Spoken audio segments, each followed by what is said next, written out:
at the UN. Part of his, the source of his inspiration was the door of no return.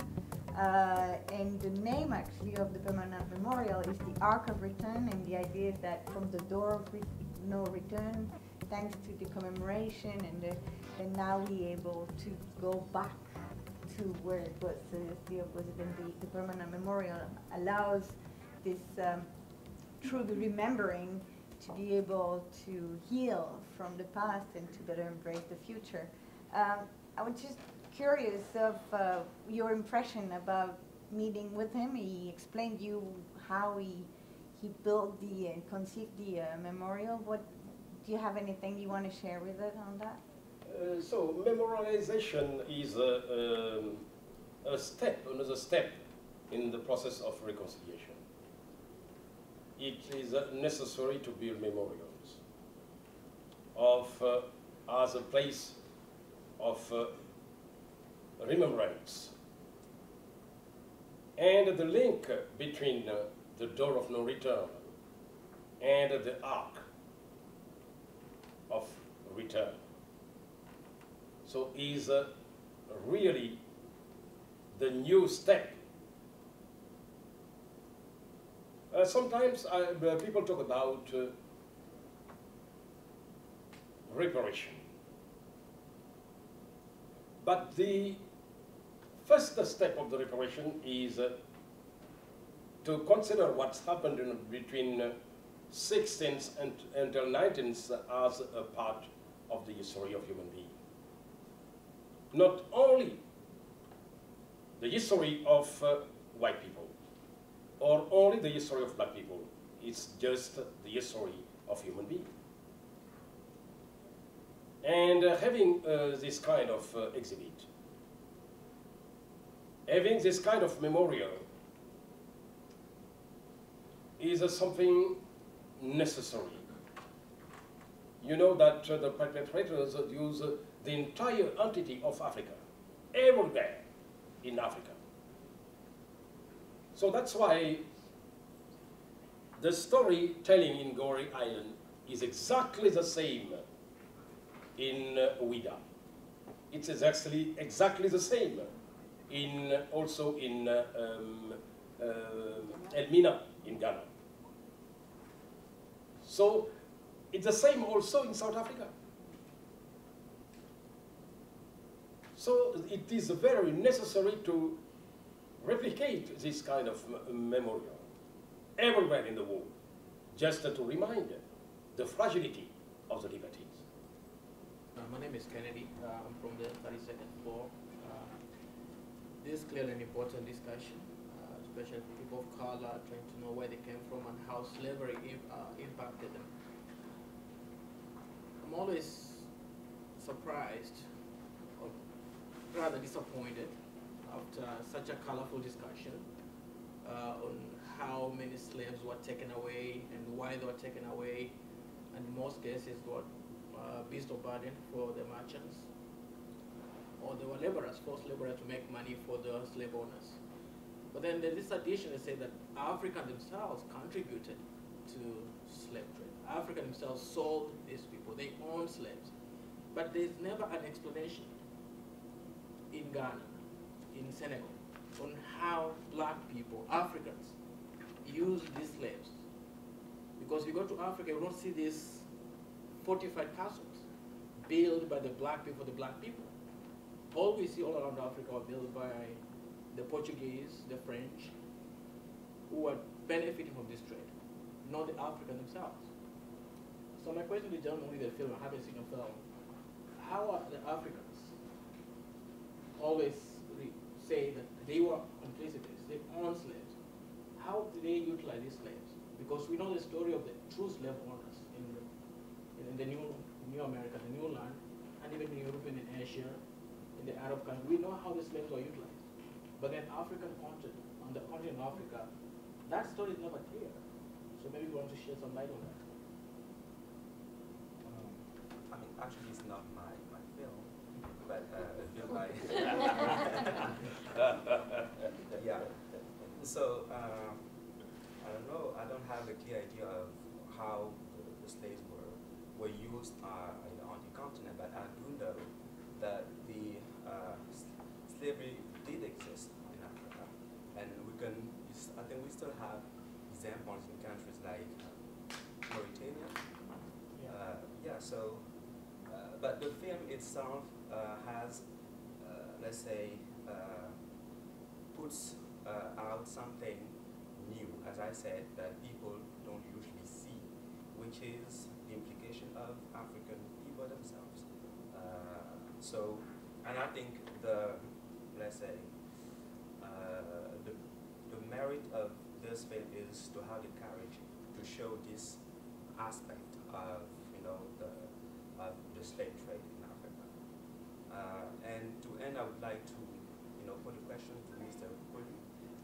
He ended his presentation by the fact that we should forgive but not forget. And I remember that, if I'm not mistaken, that one Pope, Pope John II, I think, paid a visit to the Goree Island, and I don't know if you were there at that time. Yeah. So, and he asked for forgiveness to all those who suffered from this slave trade.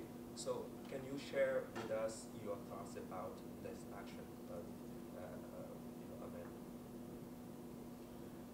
So, is another step of reparation. So, to recognize the part played by everyone in the slave trade, Africans and Europeans. So it was for the first time that the Pope was apologized to the African people. And in the meantime, he said that what's happened is not in the responsibility of the Christians. But also, I would like to add that it was not in the responsibility of Muslims. Islam and Christians don't accept and didn't accept slavery and the slave trade, and slavery particularly. So it's just for profit of the human being. Is not a question of Christian and Muslim. That is something very, very, very, very, very strong that I would like to mention. And also, the role played by Africans during the slave trade is not today. It is quite impossible to see the consequences today in Africa. If you go to Bordeaux, if you go to Nantes, so you can see evidences. But in Africa, nothing in Africa. So something is wrong.